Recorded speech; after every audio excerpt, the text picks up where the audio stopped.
we're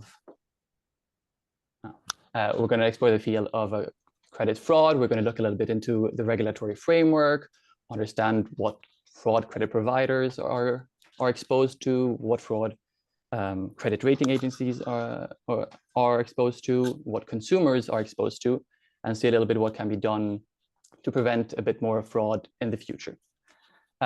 Just before we start diving into the first questions, I also want to highlight that there is a Q&A at the bottom of your screen. So for all the participants, if you have any questions for the panel, you can write them there, and then we have some time dedicated at the end of this webinar during which we will just try to respond to as many questions as possible.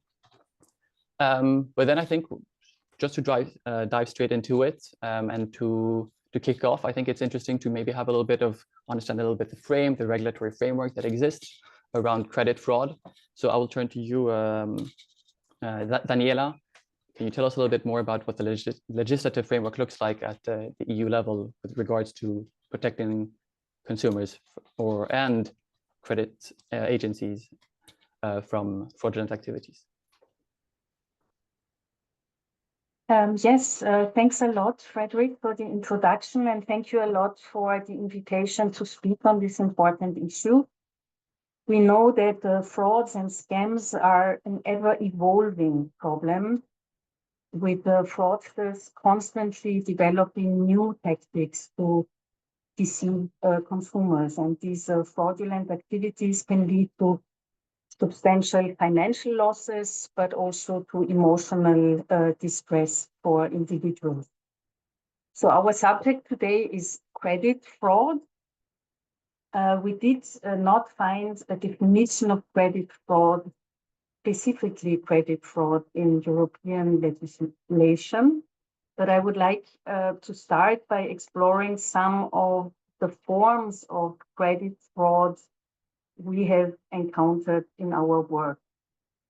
So, and these are forms, among these forms of credit fraud, we can think of firstly identity theft, where fraudsters use stolen or fabricated personal data to obtain credit in someone else's name. A second form is misleading credit offers, where fraudulent or deceptive advertising conceals the true cost or terms of credit, luring consumers into unfair agreements. And a third form we can think of are false credit applications, where individuals misrepresent their income or employment to qualify for credit. Of course, with the rise of digitalization, new forms of scams have emerged and actually continue to emerge on an ongoing basis. For instance, scammers employ social engineering tactics to impersonate trusted contacts, often through well-known platforms such as WhatsApp. And in this digital area, credit fraud has become a serious threat as new forms of credit, such as buy now, pay later, and increasingly automatic credit processes create fresh vulnerability. So although we have not encountered widespread cases of specifically credit fraud, we've seen a rise in increasingly sophisticated and innovative scams and fraud targeting consumers. You might know the consumer condition survey that the European Commission regularly carries out to understand the conditions and needs of consumers in the European Union. So in our recent Consumers Condition Scoreboard published in March of this year, we saw that more than 4 in 10 European consumers encounter online fraud. With the financial services sector remaining particularly vulnerable, accounting for 47 fraud cases reported to the European Consumer Centers Network from 2020 to 2022. So to come to the legislative provisions on consumer fraud again, on credit fraud again in our consumer credit directive. This is a revised directive adopted last year that member states had to implement until the end of this year. So in our consumer credit directive, there is no mention of fraud and also no definition of credit fraud. But there are some provisions that indirectly protect consumers against credit fraud. And I'd like to mention some of them now quickly. So first of all, the Consumer Credit Directive prohibits false or misleading advertising about credit availability or cost. We think that this then ensures that consumers aren't lured into fraudulent or unsustainable credit threats by false claims. Also, according to the Consumer Credit Directive, consumers must be provided with detailed, clear, and comparable pre-contractual information, meaning it is harder for fraudulent and unscrupulous lenders to hide crucial contract terms. Before granting credit, lenders must carry out a thorough and documented assessment of the consumer's creditworthiness. This should prevent fraudsters from granting credit with fake data. And this also ensures that lenders verify real ability to repay, reducing loan defaults from fraudulent application.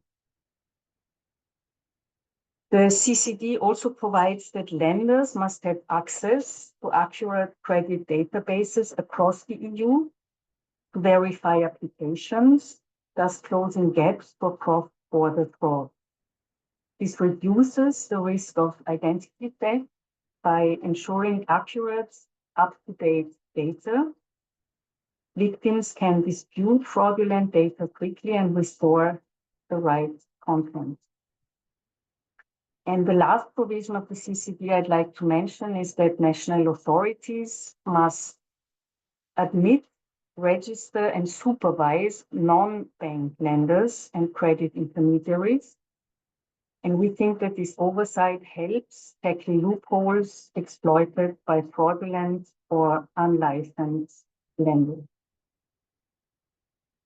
So all of these measures I just mentioned, these provisions of the CCD, not only safeguard consumers from falling prey to fraudulent or misleading credit practices, but also directly protect the legitimate interests of credit institutions, banks, and other reputable lenders. And we think that these harmonized safeguards in the Consumer Credit Directive ensure overall a healthier credit ecosystem, where on the one hand, consumers are empowered and protected, and on the other, businesses can lend securely, innovate, and compete on a fair and fraud-resilient basis. And so with these first observations, I'd like to close my intervention for the first round. Yeah. Thank you. Thank you very much, Daniela. It's very interesting to hear a little bit that, per se, there's no specific definition of credit fraud, or that there are no direct measures that are there to specifically tackle it, but that at the same time, there are numerous provisions that indirectly have this effect and make the market safer for both consumers and the credit institutions. I was thinking it's a good time then to move on a little bit and to understand what the situation is like, let's say, on the field for one of the market players. I'm going to turn to you, Urte, to hear a little bit. What is the type of credit fraud that you are the most exposed to as a credit scorer? Yeah, thank you, Frederick, and also thank you very much for initiating this highly relevant discussion. Very pleased to be here today. And as Fredrik already introduced me, I'm working at Schufa, the leading credit bureau in Germany. So we work to ensure that people can do business conveniently and quickly, and that companies can trust the people. So you all know, in digital world, consumers and lenders, they do not know anymore each other. So we need to have a mechanism that ensure, like Daniela said, that there's no fraud or no misleading offers. And Schufa, as a credit bureau, supports with credit worthiness information. And with this, we also support fighting fraud. We have solutions for identity verification. We have credit scoring and credit reports. So there's information on consumers' credit worthiness, but we also prevent fraud, and we have anti-money laundering solutions. So all in all, we support lenders to be regulatory compliant and to do secure businesses. And like this, we also support consumers and prevent them to be exposed to fraud. So as you all know, and as Daniela already said, crime is widespread, and also on the internet, we see a lot of digital possibilities to do crime. Today, personal data is stored in countless accounts and databases, and criminals, they often use what we see, phishing emails, for example, or text messages to access personal data, login data. And we also, as Daniela said, see new techniques of crime, for example, new scams.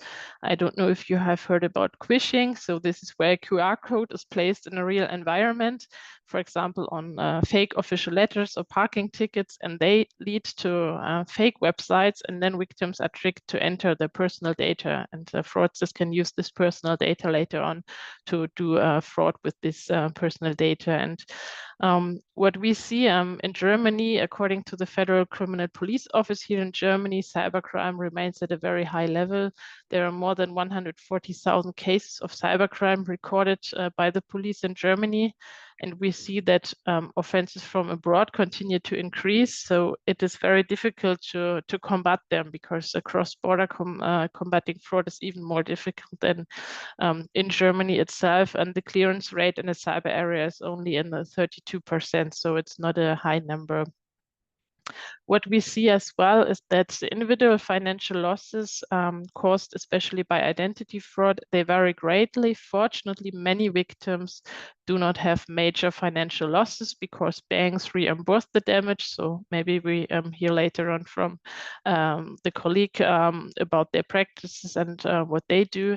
But nevertheless, 60% of cybercrime victims state they have suffered personal loss, financial loss. So, and the amount is around 180 to 220 euro per case. And I think this is already quite a number for many consumers. So what we see, one reason for the rise in identity theft in Germany is that there's a massive stolen data that circulate. In 2024, around 135 million user accounts in Germany were compromised by data leaks. So there's more than one user account per each person in Germany. So this is a quite huge number and puts Germany in the 5th place worldwide among the countries the most affected. And having said this, Schufa, as a credit bureau wanting to support consumers and business at the same time, we recently also performed a consumer survey to identify the main fraud threats in the digital area. And we found that 1 of 4 consumers has been a victim of online fraud, and especially identity theft. And the same number, so 25% of consumers know someone who has been victim of fraud in their close bubble, so in their peer group there. So it's quite widespread. 6 out of 10 victims suffered financial losses, mostly less than 1,000 euro. But still there's also many people who have damage of even more than 10,000 euro, especially when there's identity theft or scamming, when people pretend a false story or a fake story and make you transfer money somewhere else. This is where there are especially high losses. Of course, we ask consumers, where did you became victim of fraud mostly? And it's mostly on websites, followed by fake emails and social media. So they enter personal details, and they do not, and they partially do payment as well, but they do not receive any goods or just inferior goods. So this is where we mostly observe fraud. And yeah, we also, and this is quite interesting, ask consumers how do they react when they become victim or become aware of being a fraud victim. And most of them reported that they do a complaint with the police. Others changed their password and login details afterwards. So this is very important. And 1/3 of the consumers did also inform the bank and the online merchant. And but still, there's 10% of the consumers that did nothing because they did not know what to do after a fraud.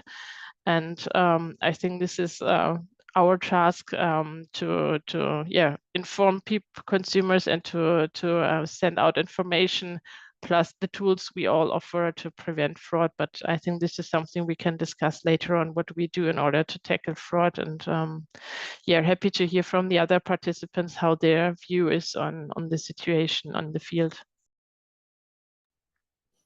Thank you very much, Urte. And it's interesting to hear how techniques have developed, how digital they've become, that they've become more and more innovative, and therefore also more and more complex maybe to tackle, and there's more and more players involved in the whole situation. Following this, I think it's natural to move on to Dupuiset, your credit provider. Do you have a similar situation in France as it is in Germany? What kind of fraud are you most exposed to? Yes, thank you very much, Frederick, and thank you very much for inviting me for this wonderful panel regarding fraud. As a credit institution, of course, we have to deal with many kinds of fraud. As Urte has mentioned it, we have all the identity theft, we have documentary fraud, we have also what we call phishing, smishing, anything that will get the fraud fraudsters all the supporting documents or even the personal information in order to steal money from them. So these fraud cases are really common, not only in France, not only in Germany, but all over the world. What we can see right now, it is that we have, roughly speaking, around 75 to 80% of our cases caused by fraud copying either from the individuals but falsifying their own documents, such as, for example, their pay slips in order to obtain a credit that would otherwise would have been denied. But also it can come from fraudsters that manages to capture and collect the personal data from a victim. For the remaining 20 to 25%, we encounter the transaction fraud of scam brokers. We have more and more cases. Scam brokers, it is really, really harmful for consumers because the amount stolen can reach more than 10,000 euro.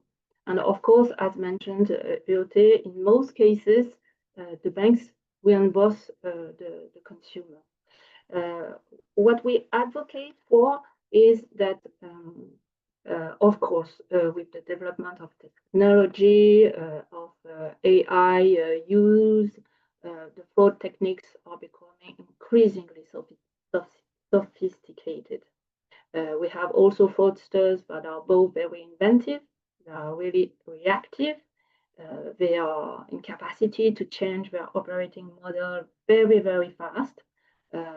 When they think that their method become less effective, they already go to another kind of fraud or scam. They have very persuasive speeches, very efficient modus operandi. They manages, we don't know how, but they put their victims in trust. They can put them under pressure under pretext of going fast so as not to give the victims time to step back and check fraudulent behavior. For example, we have the fraud as bogus advisors claiming that they are calling from the bank and they are trying to defraud bank accounts in order to obtain the payment transaction validation from the victim. We also have some offers that are really tempting. Most of the case, it is a zero rate credit, and the consumer is so eager to get this kind of offer that he sends all his information, real documents. So when the fraudster try to subscribe for a credit in the name of the victim, we as a credit institution are not in capacity to detect the fraud, because these are the real documents. The person trying to get the credit has all the information given by the victim, and therefore we also are victims of the fraudster as well. What we think it is that Myrte mentioned it, 20% of the consumer doesn't know what to do when they are faced by a fraud. It is quite, I would say, deceptive, because there are so many campaigns, information messages, widely disseminated by financial services, but not only by them, but also by other organizations, consumer organization as well. And the general awareness is still not very satisfying.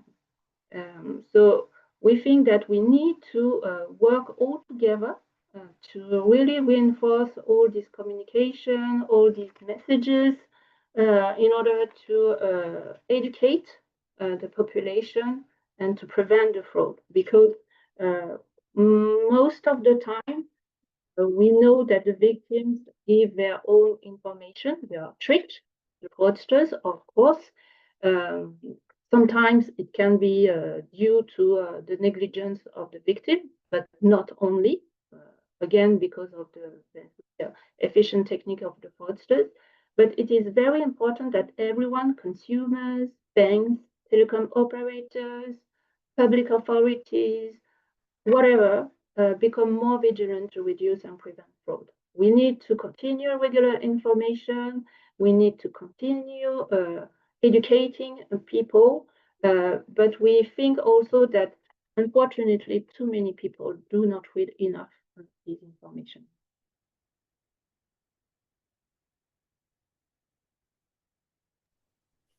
Thank you very much, Prise. Interesting to hear that the situation, I mean, for you is very similar. It's exactly the same type of fraud, but you also added this layer of education of the population, the consumer, that everyone has a role here and has to collaborate and cooperate. But then at the same time, that the current efforts don't seem to be enough, because we still see successful fraud. Now I think I'll turn to you, Dorina. You're working, of course, at a consumer organization. First, do you have, I mean, according to your impression and according to those who approach you, do you have the impression that it's the same type of fraud that they're exposed to? Are there any specific types that you hear more about that are extra efficient ways of committing fraud that are successful?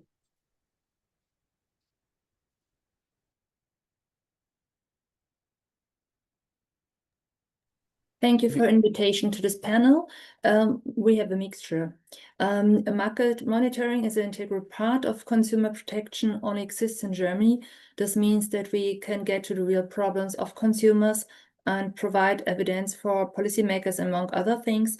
And all the examples I give you are real examples from consumer advice centers we get on a nationwide database, and we also get specific noticeable cases with more information and details. There are three kinds of credit fraud consumer tell us. Firstly, you already told about them. There's financial fraud, such as investment fraud, which can include credit. Secondly, the consumers not willingly enter into credit agreement, and that is controlled by fraudsters. And thirdly, there is fraud against consumers who actually want to take out a credit. We also observe critical behavior of providers, and we see fraud takes place either online, over the phone, or very seldom in door-to-door transactions. I'll now give you examples of each. Fake investment. Consumers are guided by fraudsters to take up a loan in expectation to acquire assets that may affect anyone not too familiar with financial affairs and expecting a chance to make more money by a good investment. They might pay for a loan. They may not even consider it truly risky. And there are loans which are concluded in the name of the consumers by fraudulent third parties in connection with door-to-door sales, like of valuable books. And fraudsters approach mainly elderly consumers. For a second, we saw there are home office software tester scams. Under the pretext to undertake software evaluation tests, fraudsters offer jobs to conduct test applications for credit contracts. This affects consumers in search of a job or an extra opportunity to earn some money. And there's another trick with fraudulent trading platforms. Sometimes consumers think they get money from a platform because they won a credit or the platform itself is giving the loan. Then they take part in a video ident process with instructed answers and the credit never reaches them, of course. And for the third kind of credit fraud, there's a refinancing scam. Consumers in search of a loan receive a fee-based contract for a supposed financial restructuring. They get no service or help, but high bills. That affects consumers in search of a credit contract, including vulnerable consumers in financial distress. And consumers search for loans, but then they receive offers where premium fees have to be paid first. And that affects people who are unfamiliar with the rules and processes of taking up a credit, and they fall victim to this type of fraud. And a very big problem in Germany is so-called assessment-free loans. Consumers with a poor credit rating at standard credit bureaus, like in Germany, especially Schufa, which are taking part here, are approached and get attracted to so-called Schufa-free loan offers. However, they do not receive loans at all, but receive claims. In addition to that, we see critical behavior of providers. That means after applying for a credit on a well-known credit market platform, consumers don't get the credit, but other products like insurances or building society contracts or dubious sales employees by telephone sale. So my examples.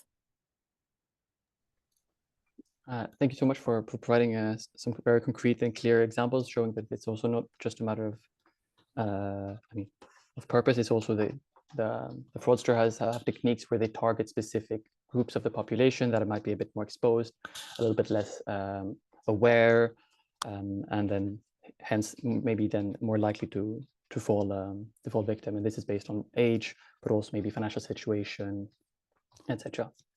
I think now that we've heard a little bit more, we understand a little bit more what the situation is like across different EU countries.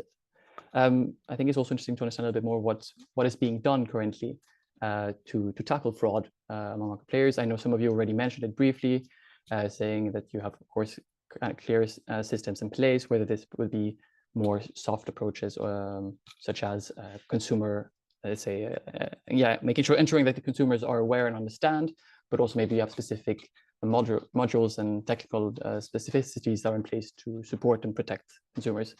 So to kick this off, I think I'm going to turn to you first, Prisé. How do you at the BNP do to tackle fraud?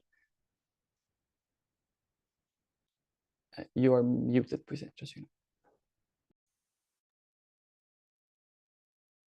So to tackle fraud, we have many in-house tools available as well the market. We combine them together to reduce and prevent some fraud. I'm not going to go into detail of what exact tool we are using, not to give hints to fraudster, but might listen to us. But these tools are regularly updated at Fraud, as we have all mentioned it. And fraudsters continually change their operating procedures. So it is quite difficult to just tackle fraud by just our own. We advocate for a shared responsibility of the fraud on all actors of the value chain. The victim needs to be more vigilant and needs to be more cautious when they accept any calls or receive any emails. They should, in any case, send their information, give their documents to an unknown source of people. What we believe to be necessary to reduce credit fraud, it is three beliefs. The first one is regarding regulation. We think that it needs to absolutely take into account any effect or impact on fraud of any provisions, because some provisions that may benefit for consumers or the market may also benefit to fraudsters. So everything needs to be deeply assessed, reviewed. In any case, it might help, I would say, increase of the phenomenon of fraud. Let me give some examples. For example, we have the instant payment directives. That is a very good directive that enables consumers to benefit from any payment instantly, but it helps a lot also the fraudsters to flee faster with the money stolen. In the e-privacy regulation, that has been now, of course, abandoned, but it was requested to let the consumer decide whether to accept cookies or not. But it also included the cookies in order to prevent and detect fraud. And of course, in that cases, the fraudsters will always say no. In the AI Act, for example, we managed during the trilogue negotiations to exclude the AI fraud from high-risk AI category. And in the Consumer Credit Directive, as well as LGPD, in case of credit denial, the consumer can request the information related to the data used, the weight and the logic behind the denial, but it helps also a lot the consumer and the fraudsters to understand the logic and bypass then the creditworthiness assessment process. So we think it's a kind of breach and will help a lot fraudsters to gain more success. The second belief we have, it is regarding regulation that should provide the fair means to tackle fraud. So I've seen the Q&A, the question of Judith. What we think is that in the proposal of PSD3, so Payment Service Directive, to create a fraudulent IBAN sharing fraud, it is a very welcomed provision, and we think it should be extended to other actors than just payment service providers. It should be extended as much as possible in order to tackle fraud everywhere. We should also put telephone lines that have been breached, hacked. The more widely the information regarding the fraud is shared, the better it is. And the third belief we have is, of course, regarding a fair share of responsibility, because when the victim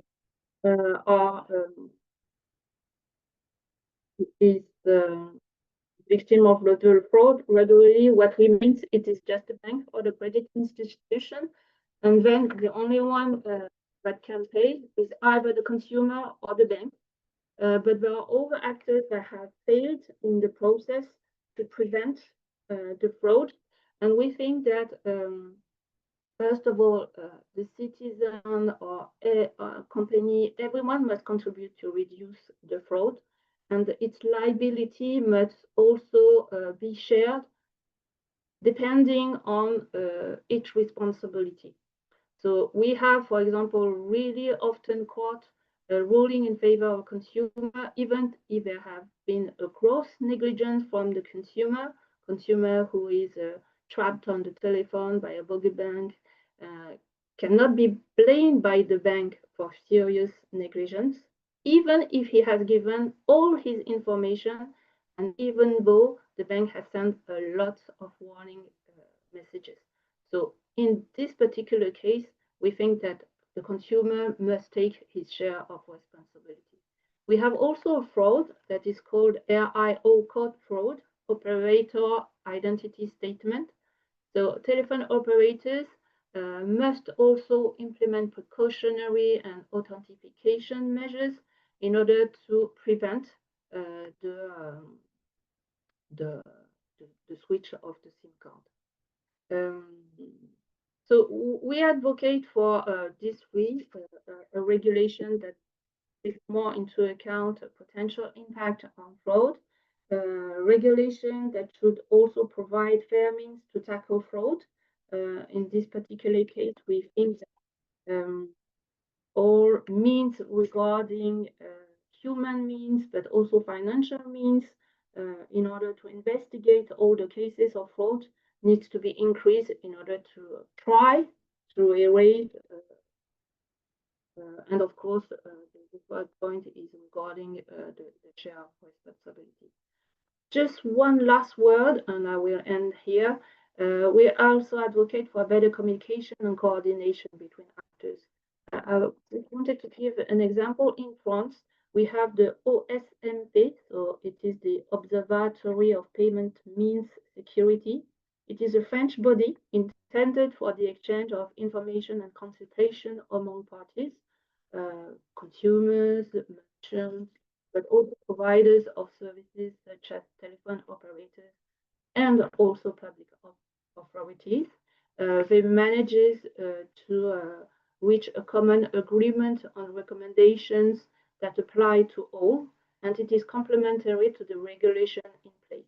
And everyone agrees to this recommendation, so it is more efficient than, let's say, a regulation. So it is a food for thought I wanted to share.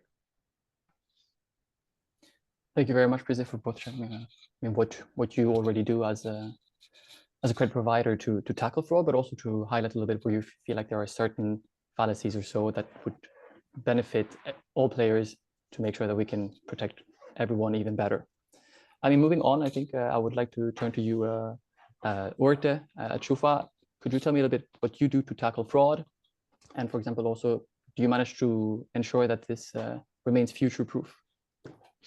Yeah, thank you, Frederick. And I'd like to support the message the panelists did before. So I think we should all work together and collaborate to combat and to fight fraud. And Schufa as a credit bureau, who is someone in the middle in the ecosystem, we are ready to support. So we have solutions where we support consumers, and we have solutions where we support our business clients to tackle fraud. So for consumers, we are offering an online tool that consumers can use to check whether their personal data, such as bank number, credit card number, ID or passport number, email or phone number, appears somewhere in the internet, deep web or darknet. So they can just easily enter their data, and there will be a result within seconds without any registration, and without that the data is saved afterwards.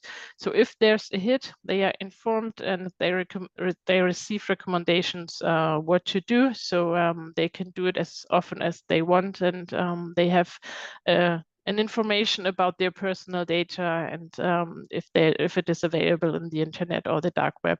Furthermore, if registered at Schufa, we provide an update service. So each time there's a change in our database regarding the consumers, so there's, for example, a request of a new loan or new credit, we inform the consumer via email or SMS. He or she can choose.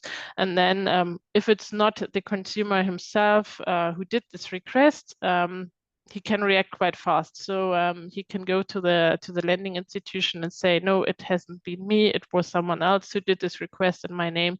So like this, there's a quite prompt possibility to react and to prevent further fraud and to get aware of, yeah, a fraudulent activity. And what we offer as well, and I think it's many credit bureaus that offer this kind of service, if consumers have been victim to fraud or to identity theft, and they have been reporting this to the police, they can go to the credit bureau with the police report. So they can come to Schufa and they can ask us to mark this in their data, in our database. So we will have like a flag saying there has been identity theft with these consumers, and all partners of Schufa or all lenders who want to do a business with the consumer, if they request information from Schufa, they get alerted and kind of a hint, attention please, there has been a fraudulent activities, please do further checks in order to prevent further fraud. And this notification helps to avoid consequential damage. And yeah, it's possible. I mean, fraudsters often use the same data to request several times. So, and as soon as the consumer feels safe again, he can, of course, approach us and say, please delete this hint. But this is something to, yeah, to just flag there has been identity theft, and please, yeah, the whole value chain, please be, cautious and pay attention. On the other side, as you already said, fraud is happening also within banks, and banks on its own, it's difficult for them to combat fraud entirely. They can do their best, but fraud is not an activity which happens place only at one lender, but you need many information in order to identify fraud patterns. So we offer a pool where banks can exchange information on fraud, and they can, for example, inform us about corrupt documents, and they occurred, and then they can register this into the fraud pool, and all other participants of the fraud pool will be alerted in case they are trying or they want to do a contract, or they want to grant a credit to this consumer as well. And so we have like a pooling of information and of fraud cases that has happened. And so banks or lending institutions, they support each other and help them all together to prevent fraud, because as we all know, fraud is not an issue that only tackles one bank, but yeah, fraud is it's difficult to identify fraud patterns. They evaluate quite fast. So we constantly monitor new fraud trends, we evaluate new partnerships, and we are in close contact with our clients, consumers. We do consumer surveys about their needs, but also with our clients, for example, the banks. What is the current fraud situation? What is the fraud you tackle the most? Is there something we can do in order to support you? And of course, informing consumers on our website, I think this is an important tool. That's what we all need to do, and that's what we do as well. So we try to offer consumers information on what needs to be done if there has been a fraud case or a fraudulent activity with their data. And yeah, just I can just confirm the need to work together and to collaborate, and we are ready to do so, and we are more than interested to support fighting fraud, as we already do. I mean, we had before with buy now, pay later, for example, and the Consumer Credit Directive. Of course, we support regulating this short-term credits as well, in order to prevent from fraudulent activities, and doing credit worthiness checks. They also prevent fraudulent activities, of course, because they identify consumers and fraudulent activities also. So yeah, that's what I wanted to highlight, what we do, and yeah, I'm happy to support furthermore. Thank you very much, Urte, and it's interesting to hear exactly, I mean, your clear cases of how you tackle fraud, but it's also how many of the solutions are also very much aligned with what we heard Prisé say, that it's by collaboration that we succeed, and that you have platforms available, for example, for all the banks where they can insert information, etc. I think then I want to turn to you, Dorina, to see a little bit what your perspective is on of course, the current situation, but what do you think is needed to reduce fraud? Is enough being done? I mean, if you also, of course, you're more than welcome to react if you would like to previous interventions, if you see that there's any of these tools that you think are successful or not. Thanks. We see that education and information of consumers can be only a very small part in preventing fraud. For example, we did an investigation with phishing, where we have shown real and fraudulent phishing cases to consumers, and they couldn't tell which is real and which is scam. And as a result of this investigation, a big part of participants is afraid of using digital banking or services at all. So they are not able to tell which is phishing or not, even if they are used to cases. And there's another problem. Fraudsters in Germany, I don't know if it's all over the EU, can show the telephone number of a bank when calling consumers, and the consumers trust. They trust that they speak with their bank, and that's an easy way to get information about personal banking and personal data. There are so many things which aren't safe for consumers, or which they can't know, that it's very hard for them to prevent fraud. And the consumer usually will not inform themselves by database of identity thefts or so on, if they don't expect any fraud. So they trust and they think they act real, and that's why it's very hard for them to prevent fraud.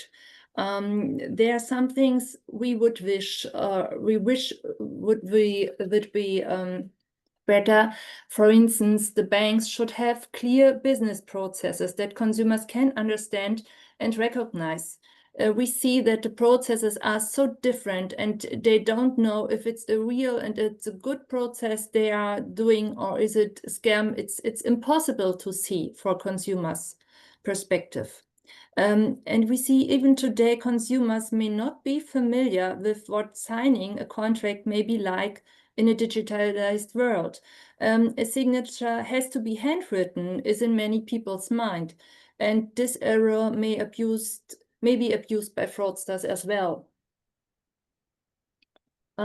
Whenever there is an unusual behavior of their customers, like unusual account transaction, strange documents, or unusual transactions together with new contact channels and addresses, banks should react and contact consumers instantly. And we think that care and safety are more important than customers' convenience. And it would be also good to ask about the purpose of consumer credit amounts. Where will they use the amount for? And does that match their customer relation you have with them? And very, very important is that a competent contact person is always quickly available in case of emergency. And all the things we see don't work at the moment.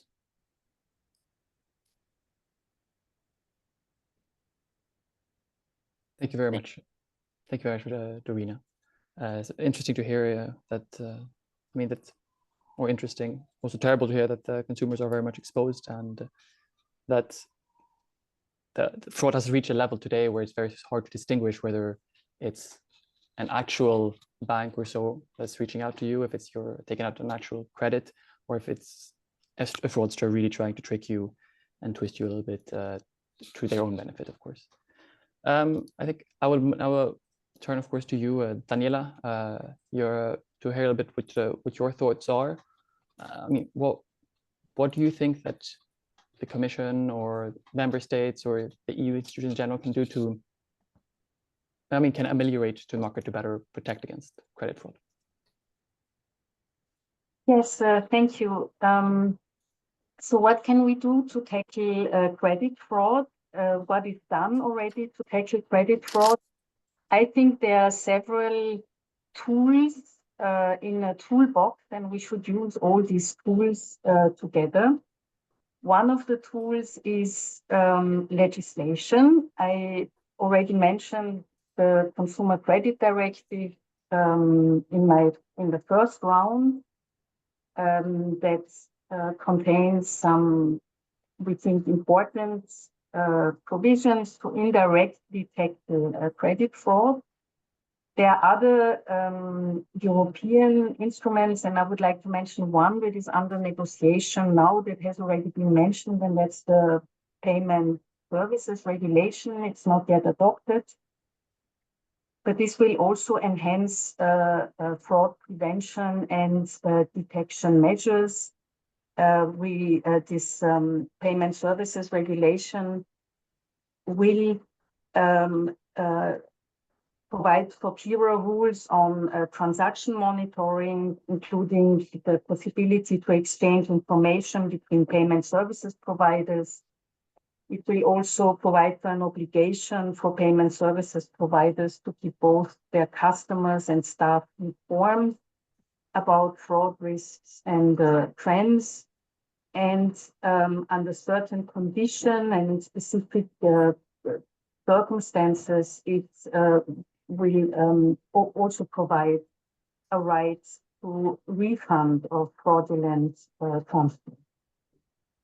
So we think that legislation and I mean, the rules are only as good as they are, properly enforced. So legislation is an important tool, but this legislation must be enforced. And this is one important tool in the toolbox. The other important tool I would see is technology and artificial intelligence that can help prevent fraud. So it can be effective. Artificial intelligence, for example, can help to better identify cases of fraud. But AI and technology, of course, has two faces because as fraudsters also use AI tools, fraud is becoming harder to detect. We think of deepfakes and, for example, or automatic translation. So due to technological advancements, fraud becomes also easier to advance for fraudsters. So technology can help, but to prevent, but there are two sides to the coin. The third important tool that we see, and this has already been mentioned by my previous speakers, my co-panelists, is prevention and collaboration among all stakeholders. I think this is really key. We need cooperation and exchange between all relevant stakeholders, be it consumer authorities, law enforcement agencies, at national and EU level. Important, of course, also to involve financial institutions, as they are often the first to know of a fraud, because victims usually first turn to their bank for support. So the European Commission is ready to facilitate this very important cooperation. We had actually already started to do so. We held a workshop with consumer authorities, law enforcement agencies, and Europol in February of this year to start a discussion that we find very important.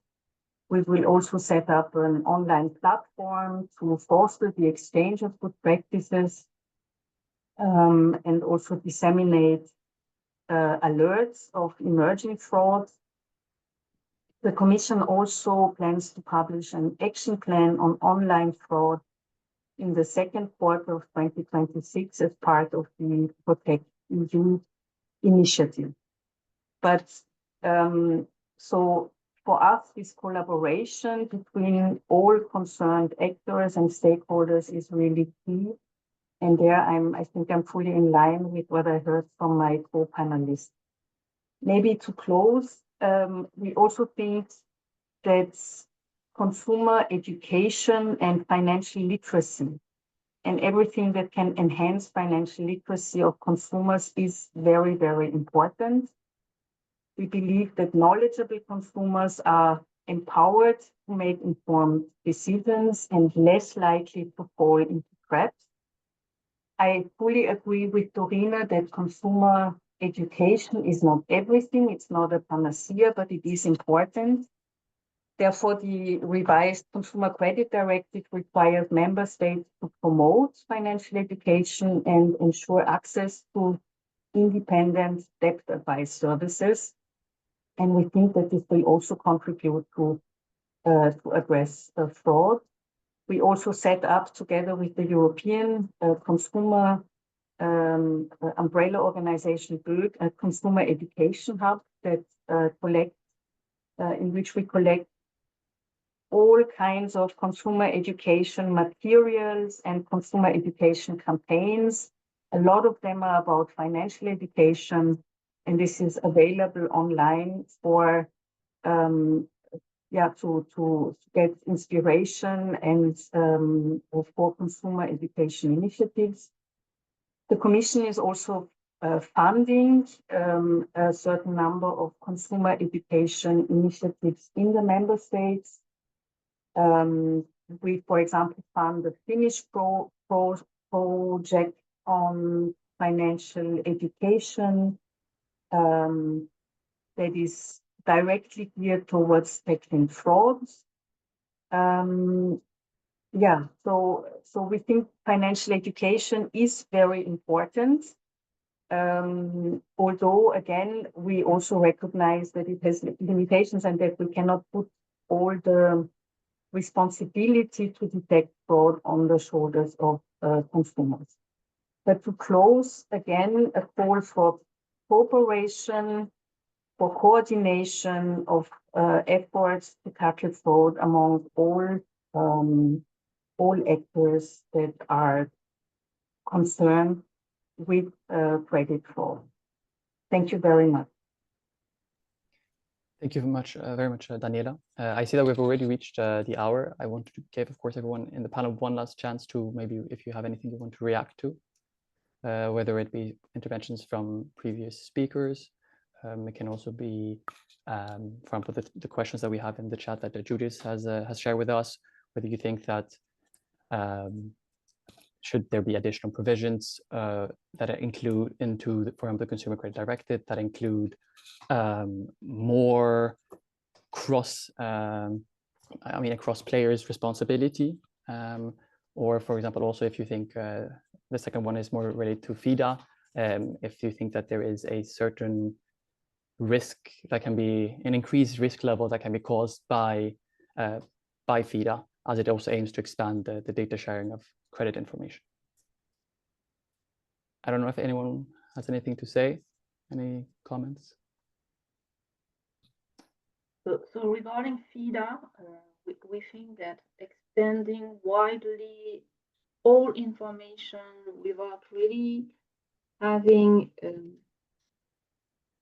specific use cases, supporting a share of specific kinds of data is potentially frightening to the security of data, not only regarding fraud, but on all other aspects. So we think that FIDA should be more detailed on which kind of data to share, and just for very specific cases, but not so widely. Okay, so having a clear definition, more limited data sharing scheme. I don't know if anyone else has anything they want to add. Otherwise, I will close here. I think it's the conclusion that can be drawn is a little bit that we have to follow the technological development to ensure that the markets remain safe, and that there's different tools that are available here to prevent this, but that it also cooperation and collaboration are essential parts for this. It's important to understand what consumers and providers need. It's important that providers get a possibility to share data between each other, so that they can also more easily be informed and preemptively avoid any credit fraud to occur. So on this, I would just like to say one more time a big thank you for all the panel participants, Urte, Dorina, Prize, and Daniela for joining me here. And also thank you to all of you who followed the webinar. And I wish you a great rest of the day. Thank you very much. Thanks. Bye. Thank you. Bye-bye. Thank you. Bye-bye.